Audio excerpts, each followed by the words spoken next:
Buenas tardes, ¿cómo le va? Un desocupado es un fracaso colectivo y como nunca lo es ahora, en que la mayoría eligió neoliberalismo. ¿Quién podía dudar que la desocupación iba a ser una compañera que iba a ir del brazo con el neoliberalismo? Hoy se conoció la cifra de desocupados, que por supuesto es menor a la real, pero tomémosla porque de todas maneras algo nos está diciendo. El desempleo subió el 9,6% en un año. Hay 150.000 desocupados más. ¿Se imagina esto? 150.000 personas que se preguntan qué trolley hay que tomar para seguir. La desocupación llegó en el segundo trimestre al 9,6, lo que significó un aumento de casi un punto porcentual respecto del mismo periodo del 2017. En un año, un punto. Quiero compartir con ustedes unas gráficas que preparó generosamente el CEPA y que recibo a través de nuestra compañera Julia Estrada. En el segundo trimestre del 2018, en lo nacional, 9,6. En el Gran Buenos Aires, 12,4. La desocupación en el 2015, en el segundo trimestre, 6,6. Bajó a 5,7 en el último trimestre del 2015. De 5,7 a este número de 9,6. Hay una diferencia terrible. La población que busca trabajo y no lo consigue, la fuente es el INDEC, es el 25,60%. Los desocupados, 9,6%. Los ocupados demandantes, el 16%. Esta es una realidad incontrastable, pero también insoslayable de la vida nacional.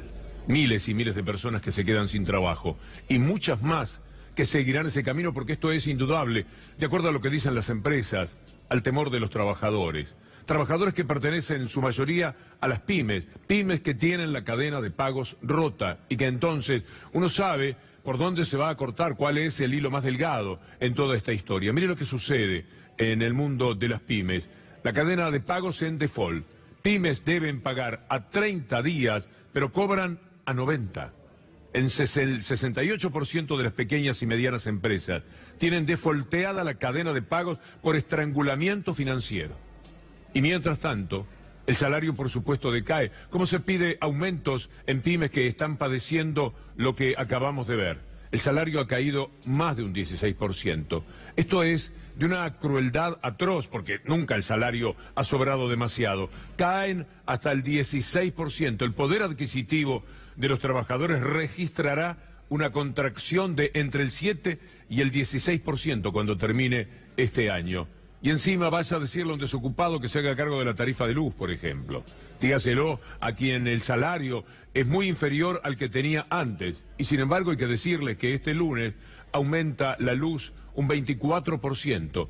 Y al respecto, sobre algo que ya se parece ciertamente a una salvajada, habló ese luchador que siempre tenemos a la cabecera de estos temas, que es Osvaldo Bazzano. Que la provincia de Buenos Aires no está capacitada ni para controlar ni para manejar en este momento, en este desgobierno, a los servicios públicos, sino es nada más ni nada menos que la ganancia de una empresa que es Pampa Energía, que tiene el monopolio de toda la distribución de la provincia y que está llevando a un descontrol absoluto. No podemos aceptar semejante incremento en contra de una prestación de servicio muy deficiente. ¿Cómo hace para pagar la luz un empleado de Canale en Lavallol? Hoy quedaron 100 personas en absoluto riesgo. Hace 2 meses y medio que no les pagan. Les quitaron la obra social y nadie aparece para dar una mínima explicación. Trabajadores de 20, de 30 años en una empresa siendo choriceadas porque hace 2 meses que nos cobran. Una angustiante situación de trabajadores, en este caso 100 de Lavallol, pero son 1000 en la Argentina. Escuchemos a un joven, Nicolás Machi, delegado, contando lo que están padeciendo en estos momentos. Nos deben 2 meses y medio de sueldo, 5 quincenas. La empresa no se presenta a las audiencias en el Ministerio de Trabajo. Nos cortaron las obras sociales, las plantas están completamente paradas por falta de trabajo. Y nosotros estamos en Lavallol, hacemos envase de hojalata para alimentos en conserva. Hoy por hoy vas al mercado y tenés tomate de Italia, choclo de Brasil, pescado de Tailandia, de Ecuador. Acá en Lavallol somos 100 trabajadores y en la provincia, entre todo el grupo, somos 1000 trabajadores. Estamos haciendo choriceada todos los días para juntar unos mangos. Ayer le repartimos 500 pesos a cada compañero. Es muy triste, ¿viste? Es muy triste. Ya, nada, lo pasamos en su momento y otra vez volver a pasar por esto es durísimo. De la choriceada tendrán que pasar a un comedor un comedor de los miles que hay hoy día en la provincia de Buenos Aires, por personas generosas, por los curas en opción, por los pobres, porque otra salida difícilmente tengan de inmediato. ¿Cómo van a conseguir trabajo si está escaseando de la manera que todos los días podemos constatar? Pero ¿cuántas intendencias estarán en condiciones de recibir más y más y más personas cada día en los comedores? Si les están sacando la vida a las intendencias. Mire lo que ocurre, los intendentes catalogaron de migajas, y no les falta razón, al programa que pretende reemplazar el Fondo Sojero. Esta limosna que pretenden darle a las intendencias no alcanza para nada. ¿Sabe usted lo que pierden con el Fondo Sojero? Millones y millones de pesos, que son los que están utilizando, ya ni siquiera para tapar pozos, para darle de comer a la gente en las urgencias que tienen. Pero además, las intendencias deben soportar otra injusticia, no todas por supuesto, porque la injusticia está en el tratamiento que le dan a unos y a otros. Mire lo que decía hace un tiempito nada más el diario La Nación, porque de vez en cuando los diarios de La Nación y en Clarín, además de todas las patrañas que inventan cada día, por ahí aparece suelta una noticia que sea una verdad. La distribución de los ATN del Tesoro Nacional benefician al oficialismo.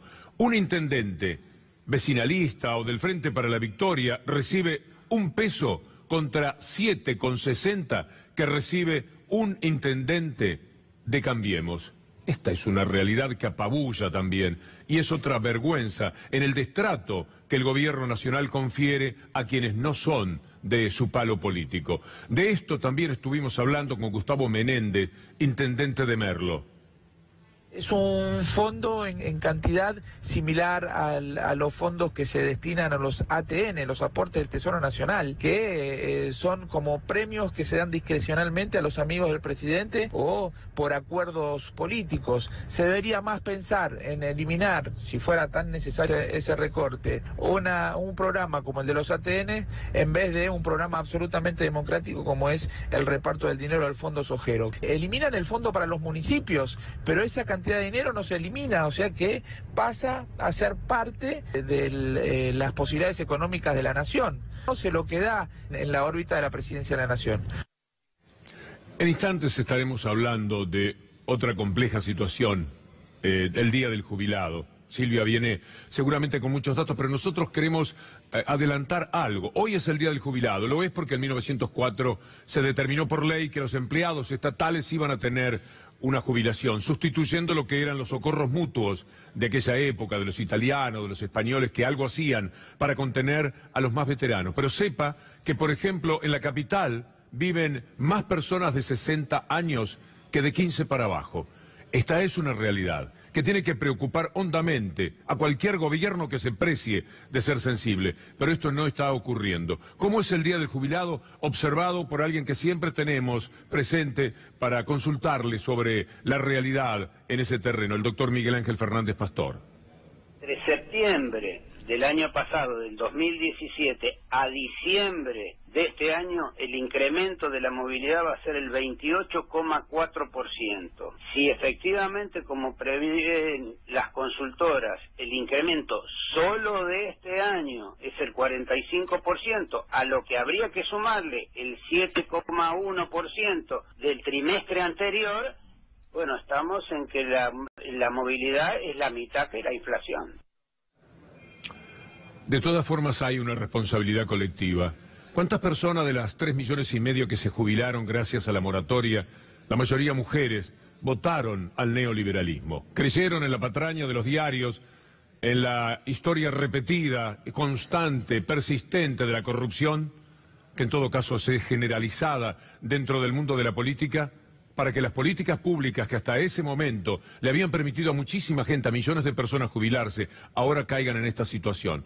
Lo invito a reflexionar en lo siguiente. Si no se hubiesen jubilado 3,5 millones de personas gracias a la moratoria, no habría en el 80% de los hogares 2 jubilaciones. Y esa es la herencia que recibió este gobierno. Y por eso es que no tenemos un mayor escándalo todavía en el mundo de los jubilados. Esa es la realidad.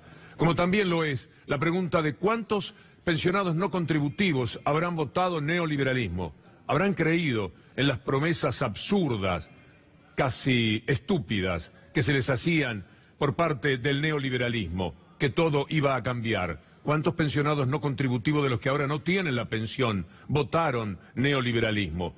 Y creyeron en promesas como la que hizo la señora Stanley en su momento. ¿Se acuerda que le quitaron a 170.000 personas las pensiones no contributivas? Y entonces hubo una queja generalizada y pareció que se sensibilizaban. Y dijo la señora, bueno, lo vamos a reparar. No hicieron absolutamente nada. Vamos a recordar lo que decía Stanley. No vamos a hacer un recorte masivo de pensiones, que no hay una intención de sacar las pensiones como se está tratando de usar, digamos, políticamente, malintencionadamente. ¿Pudo haber habido errores, Carolina? Absolutamente, somos humanos, vamos a restablecer todos aquellos casos donde se pueden haber cometido errores. Cada uno de los casos que fue un error nos duele porque entendemos la angustia de esas familias. Ahora, por un fallo judicial, están obligados a cumplir con eso. No lo van a hacer. Me permito pensar que van a buscar la trampa, que encontrarán a alguno de sus jueces, alguien que le salga al cruce a esta decisión, sabia, por cierto, de devolverle a personas con discapacidad los derechos que este gobierno les ha robado. Pero cuando hablamos de responsabilidades también tenemos que preguntarnos cuántos enfermos de SIDA, cuántas personas que tienen el VIH han votado neoliberalismo. Usted recuerda, seguro, vamos primero a la información, a la noticia. El gobierno dejará a 15.000 personas sin tratamiento para el VIH. ¿Recuerda aquella discusión que en determinado momento hubo entre Alex Freire y Aníbal Pachano? Vale la pena tomar nuevamente contacto con aquello que decía Alex Freire. Lamentablemente vivimos en un país que volvemos a hacer lo mismo que ellos mismos critican. Porque un tipo que me diga que me voy a morir porque no voy a entregar remedios es tan de cuarta, de tanta bajeza humana, que no se puede creer. Sigamos con este tema, con la respuesta de Pachano a lo que se decía en aquel momento. Fue una controversia muy conocida porque se trataba de dos personas populares, uno desde la política y la lucha por los derechos de los homosexuales y un muy querido actor. Y entonces en esa puja estaban discutiendo en realidad sobre el neoliberalismo. Un instante más. Quería decir esto, Mirta, sí, que están faltando medicamentos. Y esto ¿Para el HIV? Y me lo está diciendo gente que falta, que el PAMI, hay problemas en el PAMI, que hay problemas hubo problemas en el Hospital Fernández.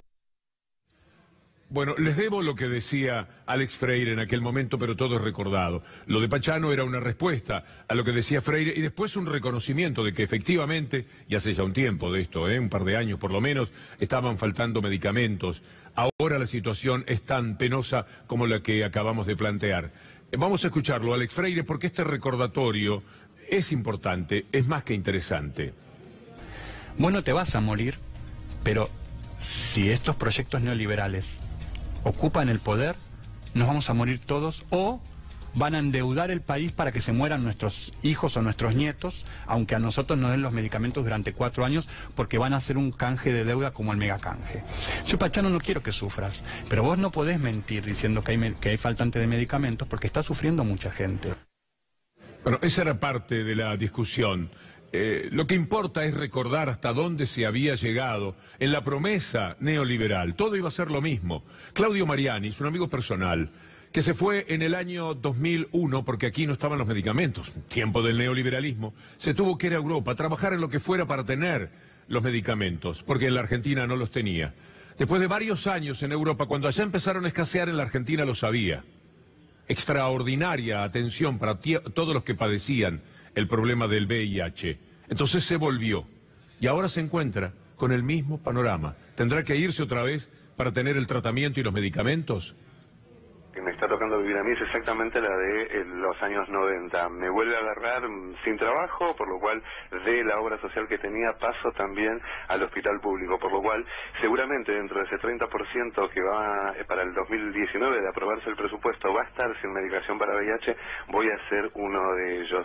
Y esto es gravísimo por lo que tiene que ver con la adherencia. No podemos cortar los tratamientos porque hemos logrado muchos en convertirnos en personas que tenemos el virus, pero que es intransmisible.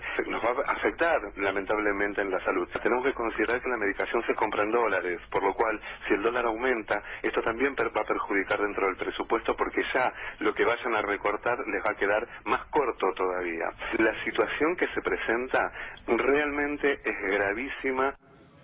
Sea trabajador, jubilado, pensionado no contributivo, todos tenemos que reflexionar también sobre las responsabilidades que tenemos. Hay un colectivo que ha fracasado, que ha fallado en el pronóstico que hacía para el país. Y todo está saliendo muy mal. ¿Quién podía creerle, de verdad, a la derecha, que es democrática y republicana? ¿En qué sano juicio podría caber esta posibilidad? Son antirrepublicanos y son antidemocráticos, salvo que ellos tengan el control de la república y de la democracia. Pero si no, no la quieren. La devastan, la atacan, anulan lo que es el valor de la política, anulan lo que es la democracia, se llevan todo por delante. Y por supuesto, en ese marco también la justicia.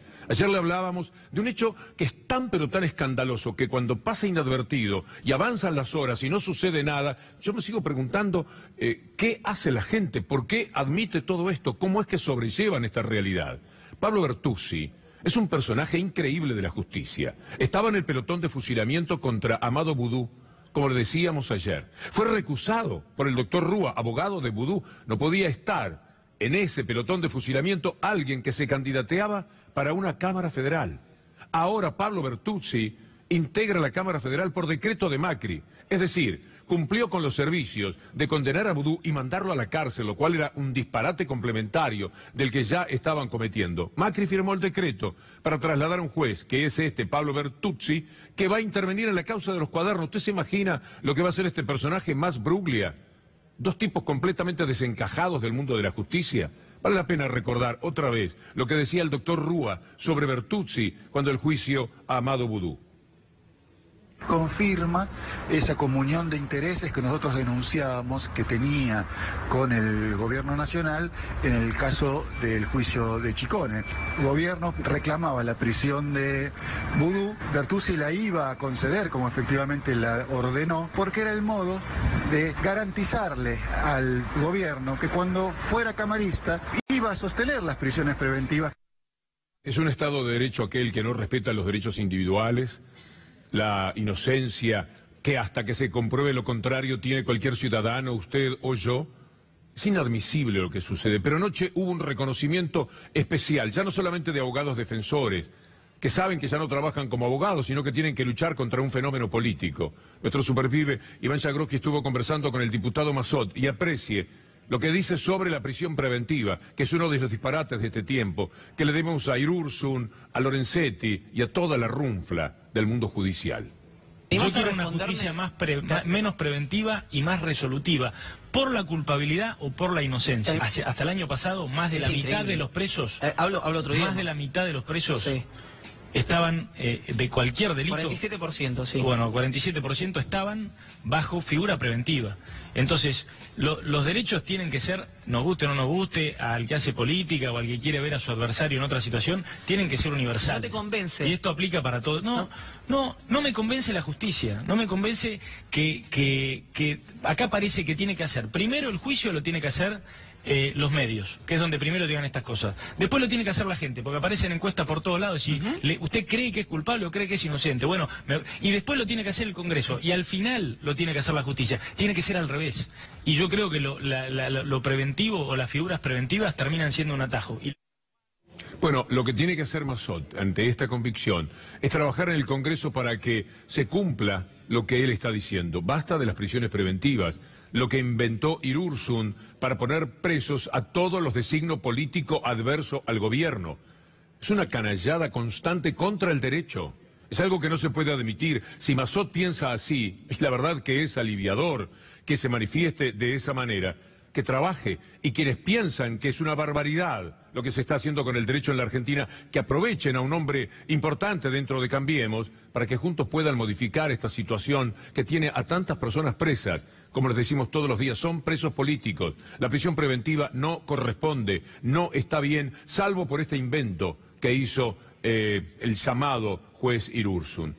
Pero todo parece de pacotilla, todo es un mamarracho jurídico. López puede creerlo, el de los bolsos, pide nuevamente declarar, pide ampliación de declaración. Esto se supo esta tarde y vale la pena que lo sepa, porque vamos a tener una sexta declaración de José López. Pidió para ampliar su indagatoria. Tras haber asegurado, dice el intransigente, que los bolsos con casi 9 millones eran de CFK, y esto es erróneo, le digo a nuestros colegas, ya se sabe que esto es erróneo, ya hace varios días, lo mostramos nosotros, lo mostró Gustavo Silvestre, quedó evidenciado que no había dicho López que los bolsos eran de Cristina, sino que creía que eran de Cristina. Y esto marca una diferencia muy importante. Bueno, López ha pedido para declarar otra vez. ¿Será una declaración que estará en el expediente? ¿O será algo que Stornelli se guarda para él mismo? Vaya a saber por qué tipo de conveniencia. Él contó algunas cosas que no quiso que pongamos en el acta. Él contó algunas cosas que no quiso que pongamos en el acta. Entonces yo no quisiera traicionar esa confidencialidad. Pero el acta ya ha trascendido, ¿eh? No, el acta sí, pero las cosas que él dijo que no se pusieron en el acta, que él pidió que no pongamos en el acta, yo no me gustaría ser yo que las diga. Pero las cosas que él dijo que no se pusieron en el acta, que él pidió que no pongamos en el acta, yo no me gustaría ser yo que las diga. ¿A dónde ha llegado Stornelli? Después de ser una especie de amanuense de Macri, era el eslabón que unía a la barra brava con Macri en tanto dirigente de Boca. Y mire dónde está, mandando gente presa, extorsionando todos los días a quienes aparecen. ¿Usted va a decir Cristina? ¿Va a decir Bóveda? ¿O se va a ir preso? Esto es de todos los días. Es un escándalo cotidiano al que estamos sometidos. Mire, pasan tantas cosas que a veces es bueno recurrir a periodistas que seguramente no coinciden con nuestro punto de vista. Y es bueno poder tomar nota de lo que ellos dicen. Vamos a Carlos Pañi y algo que escribió hoy en el diario La Nación. Habla de un fallo que cambió la relación entre lo público y lo privado. Pero lo más interesante que encontramos para lo que pensamos es que ¿cabe que esa imagen de coanimidad se enriquezca con más figuras del macrismo? El financista Ernesto Clarence mencionó a Santiago Altieri, de IEXA, la empresa de Franco Macri y Calcaterra. En la Cámara Argentina de la Construcción amenazan con salpicar a algún recaudador del presidente actual. Y más abajo, el hijo de Ducler, Juan Manuel, a ver si lo podemos tomar más en primer plano, acusó ante Bonadío al ex mandamás del espionaje Francisco Larcher y a la familia Eskenazi como operadores de esos fondos. Se pregunta Pañi, ¿es verdad que Clarence mencionó a los Eskenazi, pero le aconsejaron excluirlos de su declaración? Bonadío y Stornelli, verbigracia. ¿Existe una grabación con esa versión original? Misterios de Comodoro Pi. Pero además, todo esto es insultante para la inteligencia, porque el dinero de la política, por supuesto, siempre existió. Lo sabemos desde el fondo de los tiempos, lo sabemos por lo menos desde el comienzo de la democracia en 1983. Siempre fue así, siempre se conoció quiénes eran los recaudadores del radicalismo, de Menem, etcétera. Más de uno de ellos, incluso, sí que se fue del país y cuando volvió con muchísimo dinero. Personal ya en este caso. Hay un dinero de la política que lamentablemente da vueltas y vueltas, pero es de todos. Aquí la gran hipocresía, el tremendo cinismo, es acusar a los que están en la vereda de enfrente por parte de Clarín y Nación. De vez en cuando aparece un periodista de ellos que trata de salirse de esta historia del periodismo de guerra, que trata de excusarse frente a lo que el tiempo mirará como la tragedia periodística, informativa y mediática de la República Argentina. En este caso, Alconada Mon, hablando de la plata negra de Mauricio Macri. Macri decía, quiero el 1% de tu patrimonio, porque el 99% restante que te quedará va a valer mucho más si yo gano la elección. Macri decía, quiero el 1% de tu patrimonio, porque el 99% restante que te quedará va a valer mucho más si yo gano la elección. Primero, segundo decía, y más vale que te apures porque el ticket de entrada va a salir mucho más caro a medida que nos acerquemos a las elecciones. Y más vale que te apures porque el ticket de entrada va a salir mucho más caro a medida que nos acerquemos a las elecciones. Y número 3 le llegó a decir en reuniones de a 25 empresarios, porque hay reuniones que son mano a mano, cuando el empresario es muy grandote. Después hay reuniones que son, por ejemplo, de a 2 o 3 cuando los empresarios son medianos. Y luego tenés reuniones sectoriales. Y bueno, te reuní con toda la cámara y desde ahí 25. En esas reuniones Macri llegó a decir, muchachos, y prefiero que me la den negra. En esas reuniones Macri llegó a decir, muchachos, y prefiero que me la den negra. O sea, no que la declaren. Y ahí es un par de los asesores dicen, no, Mauricio, pará de decir esto, nosotros nos encargamos, pues si alguno de los 25 te graba, te filma, se terminó tu campaña. Y ahí se modeló. Eran carretillas de plata, más que bolsos, los que llevaban de un lado para otro. ¿Cómo trasladaban? Si acusó Macri 100 millones de la campaña de 2015, y este periodista ha determinado en su libro que se trata de 1.760 millones, los 1.600 millones de pesos, ¿en qué los llevaban? ¿En la mano? ¿Los llevaban volando, empujándolos, soplándolos?